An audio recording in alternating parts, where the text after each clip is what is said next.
कहानी का शीर्षक है समझौता। अनुज दौड़ता हुआ आया। मम्मी देखो बुआ जी को क्या हो गया है, विराट को कितना मार रही हैं। सीमा आटा सने हाथों से दौड़ती हुई आंगन में आई। दीदी क्या हो गया, आप इतने गुस्से में क्यों हैं? अनुज कह रहा है कि बुआ जी गुस्सा हो गई और विराट को डंडे से मार रही हैं।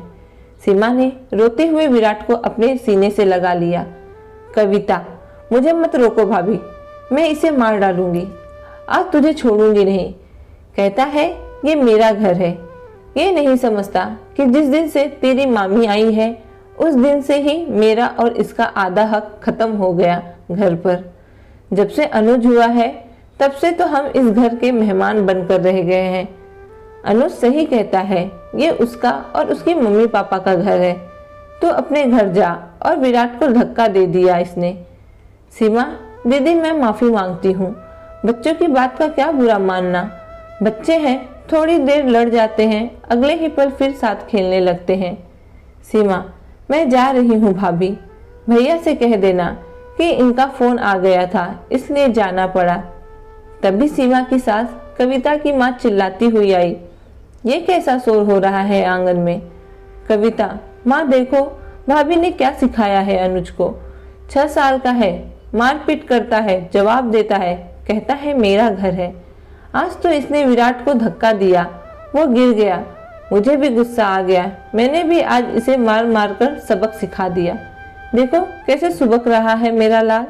मैं जा रही हूँ माँ, अब कभी नहीं आऊंगी। अब आप भी मत बुलाना मुझे। कविता ननंद रानी झूठे आंसू बहाते हुए बोली।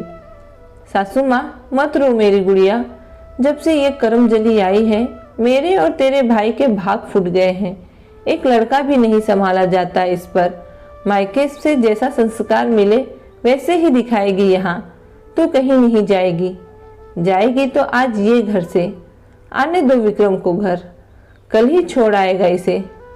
सीमा मम्मी जी मेरी क्या गलती है इसमें? बच्चे हैं, कुछ भी बोल जाते हैं। आप घर में कलेश क्यों करवा रही हैं? मैं माफ़ी मांगती हूँ दीदी से। सासू माँ तो चुप रहे, अब जाके अपना काम कर और रात में ही अपना सामान रख लेना। अब इस घर में आने की ज़रूरत नहीं। विक्रम के आते ही कविता ने माँ को इशारा किया। माँ भैया आ गए और धीरे से अंदर वाले कमरे में सरक गई ननंद रानी। पर्दे के पीछे दुबक कर आज परमानंद की अनुभूति करना चाहती थी। इसी दिन का तो ननंद रानी बेसब्री से इंतजार कर रही थी, कब भैया भाभी को खरी खोटी सुनाए। बचपन से ही ननंद रानी ऐसे ही स्वभाव की थी, किसी को बेइज्जत करने का मौका नहीं छोड़ती थी, ना ही किसी से उसकी बनती थी। घमंड तो 7वें आसमान पर था उसका, इसलिए इकलौता लड़का देखकर माँ पिताजी ने रंजीत से ब्याह दिया। सासू माँ सुन विक्रम, तू संभाल ले सीमा को। विक्रम पानी पीते हुए, क्यों क्या हो गया माँ? अब क्या कर दिया सीमा ने? सासू माँ तेरी बहन कुछ दिनों के लिए आती है घर में, उसे चैन से जीने नहीं देती। हमेशा रसोई से बर्तन पटकने की आवाज आती रहती है, जैसे सारा गुस्सा हम माँ बेटी पर ही निकाल रही हो।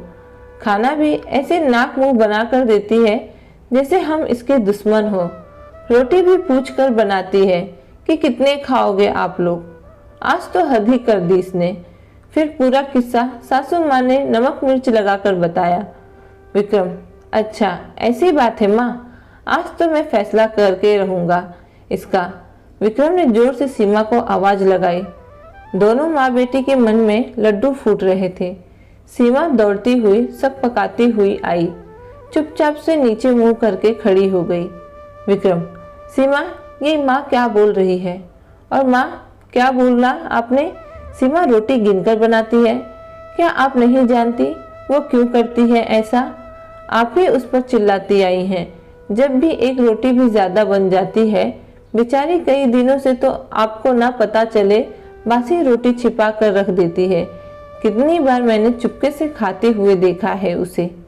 पूछो तो कहती है अन्य का अपमान होता है। आपको पता है अनुज के पेपर चल रहे हैं, मेरे पास तो टाइम होता नहीं इसे पढ़ाने का। सीमा ही इसका सब देखती है। क्या कहा आपने? नाक मुंह बनाकर खाना देती है। जब भी आप लोग को रोटी देने आती है तो आप लोग इसी की बुराई कर रहे होते हो और इसके आते ही चुप हो जाते हो। क्या उसे पता नहीं चलता?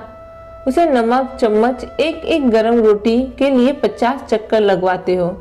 क्या कविता खुद खाना नहीं ला सकती रसोई से? भाभी है उसकी, क्या थोड़ा इंतजार करके उसके साथ खाना नहीं खा सकती है? भरे पूरे परिवार से आई है, कभी अकेले खाना नहीं खाया इसने।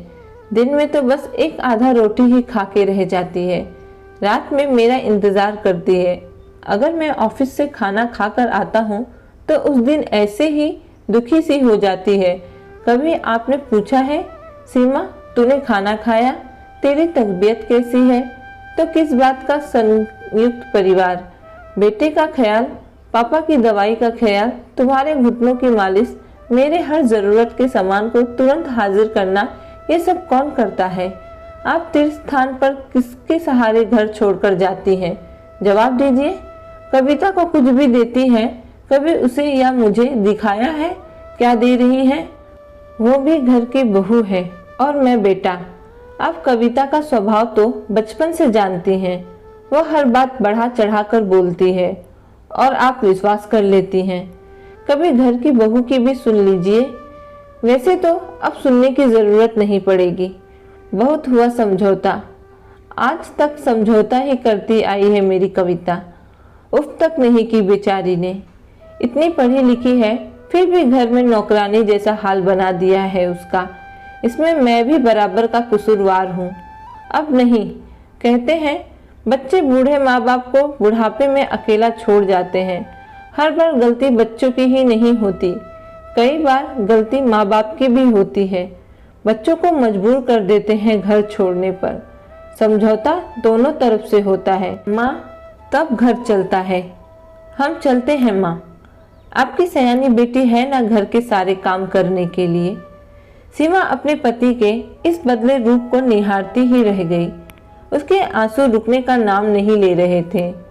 आज उसे उसके समझौता का फल मिल चुका था। सीमा और विक्रम घर छोड़कर किराए के मकान में रहने लगे। जाते हैं घर भी कभी कभी तीज त्योहार पर। साथियों, जो समझौता आप लोगों के लिए हानिकारक हो उसे मत कीजिए। जीवन एक बार मिलता है, खुलकर जी लीजिए। आज की कहानी यही समाप्त होती है। अगर कहानी अच्छी लगे तो कहानी को लाइक और चैनल को सब्सक्राइब करना ना भूलना। धन्यवाद।